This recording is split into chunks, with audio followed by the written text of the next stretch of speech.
So we're now moving on to people. Very emotive topic within a business.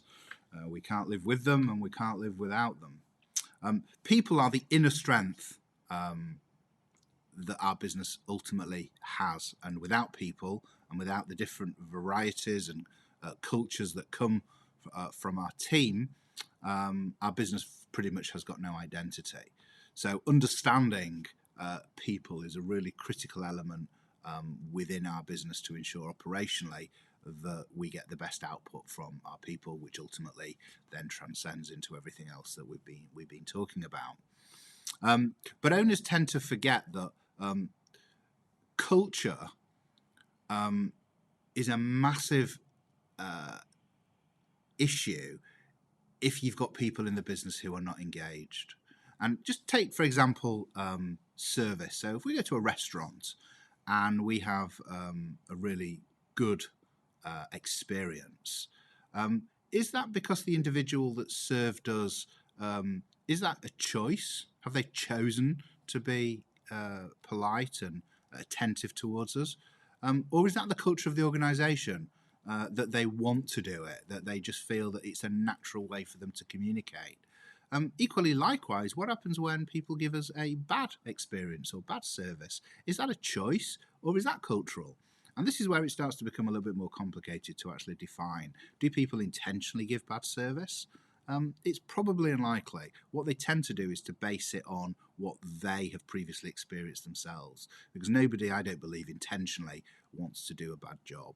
And of course, that comes into recruitment and making sure that you bring the right kind of personalities and the right traits into the business.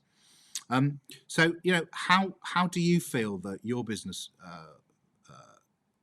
copes in giving the best level of service? And how do your people, do they work on a choice that they come in every day and decide if they want to give great service or they want to do the best job they can? Or is the culture of the organisation dictating that they generally will always give the best that they possibly can? Really interesting concept to get your head around, because it's very different to that of a conventional come in and do type of environment that a lot of people tend to or have worked in. The other things to remember with regards to people, and this is, if you like, the foundations of teams, remuneration. What are you going to pay them?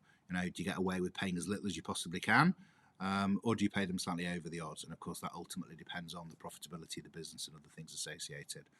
The benefits that those people get as a result of being within the organisation.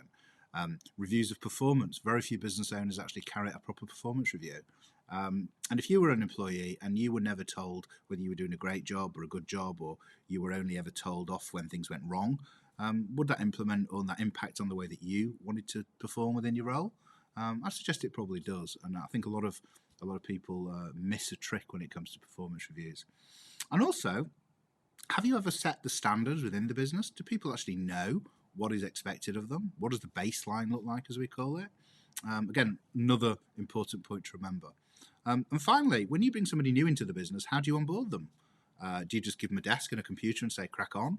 Or do you actually have an onboarding process to ensure that they're buddied up with somebody else, or they're given an induction process? I've got clients that can spend up to 4 weeks training people not to do their job, because that's why they're employed, but to get into the culture of the business. So people is a massive part, and there are lots of experts out there.